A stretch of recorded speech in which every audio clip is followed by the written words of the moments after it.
kita akan menjelajahi tingkatan spiritual dalam kehidupan sehari-hari. Mulai dari wali hingga khatmul aulia, perjalanan rohani yang mengangkatmu ke tingkat kesucian. Temukan bagaimana menjadi wali, mengembangkan spiritualitas, dan mencapai cinta yang luhur secara tulus kepada Allah Subhanahu wa Ta'ala. Dan tentang peran seorang mursyid, proses transisi ke tarekat Al-Mahdi, dan bagaimana menjaga diri dari penyesatan. Bersama-sama mari kita berusaha untuk menjadi lebih baik dalam hidup kita dan mengikuti petunjuk spiritual para wali, mengembangkan pemahaman dan mengambil langkah pertama dalam perjalanan spiritualmu.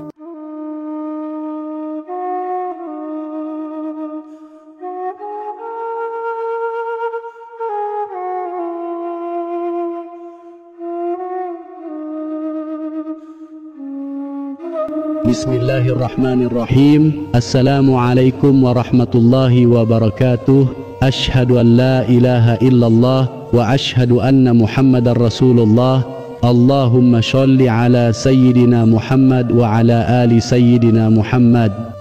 Buat sahabat semula, jadi apakah yang dimaksud tentang konsep ketokohan dalam spiritualitas? Ada banyak tingkatan dalam dunia spiritual dan saya akan menjelaskan secara detail untukmu. Dalam hal ini kita memulai dengan peran seorang wali. Wali adalah orang-orang yang memiliki status spiritual yang tinggi. Mereka adalah pengikut yang setia dan diberikan kepercayaan yang besar oleh Tuhan. Ada berbagai tingkatan dalam hierarki spiritual dan wali adalah salah satu yang paling penting. Bagaimana seseorang menjadi wali? Nah, proses ini terjadi dalam beberapa tahap. Pertama, ada para nabi yang merupakan jabatan tertinggi dan hanya ada satu nabi yang terakhir, yaitu Nabi Muhammad. Kemudian ada juga orang-orang yang bukan nabi namun memiliki posisi wali. Mereka memiliki pengetahuan dan pemahaman yang mendalam tentang agama dan mereka dikatakan aulia. Namun tidak semua wali memiliki gelar resmi. Ada beberapa wali yang memiliki kedudukan yang setara dengan nabi, tetapi mereka tidak diberikan gelar yang sama. Contohnya adalah Kutub Algus yang ada di kutub utara dan selatan. Mereka memiliki kedudukan yang sangat tinggi, tetapi mereka tidak diberikan gelar kutub. Ada juga orang-orang yang mendapatkan bagian dari keberkahan Nabi tetapi hanya memiliki satu kepemimpinan. Ini berarti mereka tidak memiliki pengikut atau komunitas yang mereka pimpin. Meskipun memiliki status wali, mereka tidak memiliki umat.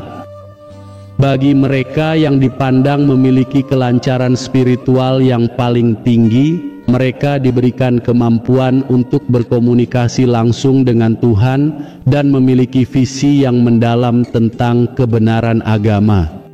Mereka juga memiliki pemahaman yang luas tentang agama dan doktrinnya.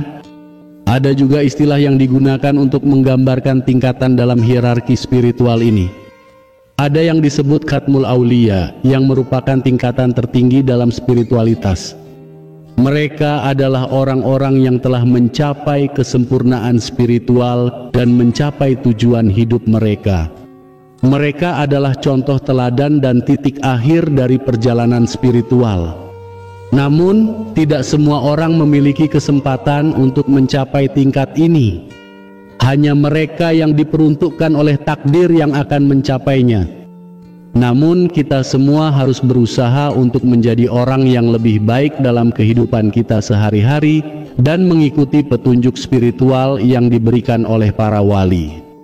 Pada akhirnya kita semua berharap agar perjalanan spiritualmu tidak terputus di sini.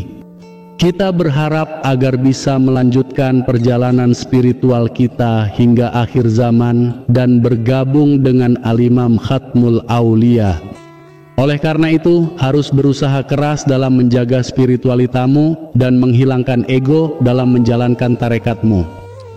Tidak boleh diri ini bangga dengan kedudukan atau status spiritualmu, tetapi kita harus bersyukur jika bisa mengambil bagian dalam tarekat ini.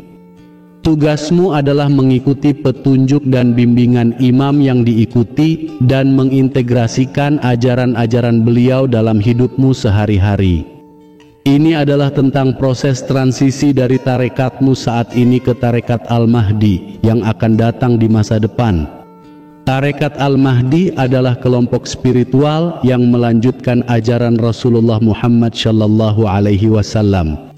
Oleh karena itu, diri ini harus mempersiapkan diri untuk bergabung dengan kelompok ini jika kita memiliki kesempatan. Tidak peduli di mana dirimu berada saat ini, apapun tarekatmu yang diikuti, kita harus terus belajar dan bertumbuh dalam keimananmu. Ini adalah tugasmu untuk menjadi baik dan memiliki karakter yang baik sesuai ajaran agamamu. Dalam perjalanan spiritualmu harus mengikuti petunjuk dari mursyid atau gurumu, mengkonfirmasi pengalaman spiritualmu dengan beliau, apakah itu adalah firasat yang sahih atau hanya pikiran dan khayalanmu sendiri. Ada beberapa tanda yang menunjukkan bahwa pengalaman spiritualmu adalah benar dan berasal dari Tuhan. Salah satunya adalah adanya kedamaian dan ketenangan dalam hatimu. Selain itu, jika pengalaman spiritualmu membawamu lebih dekat pada Sang Ilahi Robbi dan meningkatkan kecintaanmu kepadanya, maka itu adalah tanda yang baik. Namun, dirimu juga harus berhati-hati dan tidak mempercayai setiap pengalaman spiritual yang dirimu miliki. Selalu mengkonfirmasi pengalamanmu dengan gurumu dan memastikan bahwa apa yang dirimu alami adalah sesuai dengan ajaran agama. Ini adalah untuk menjaga dirimu dari kesalahan dan penyesatan. Terakhir, kita harus mengingat bahwa perjalanan spiritualmu adalah tentang mencapai puncak kesucian dan cinta kepada Ilahi Robbi. Harus menjaga keikhlasan dan menghindari keserakahan atau nafsu duniawi. Cinta yang kita lakukan haruslah cinta yang tulus, suci, dan tidak ada campur tangan syahwat. Ada contoh-contoh dari wali terdahulu yang telah menyampaikan cinta mereka kepada Nabi Muhammad. Sebagai contoh, Imam Malik yang memiliki rindu yang besar kepada Nabi setiap malam. Ini adalah contoh cinta yang luhur dan tidak ada hubungannya dengan nafsu atau keinginan duniawi. Dalam akhirnya, hanya Tuhan yang bisa mengukur tingkatan spiritual seseorang. Kita hanya bisa berusaha dan berdoa agar bisa mengikuti jalan spiritual yang benar dan mencapai kesempurnaan. Amin amin ya rabbal alamin. Akhirul kalam. Wassalamualaikum warahmatullahi wabarakatuh.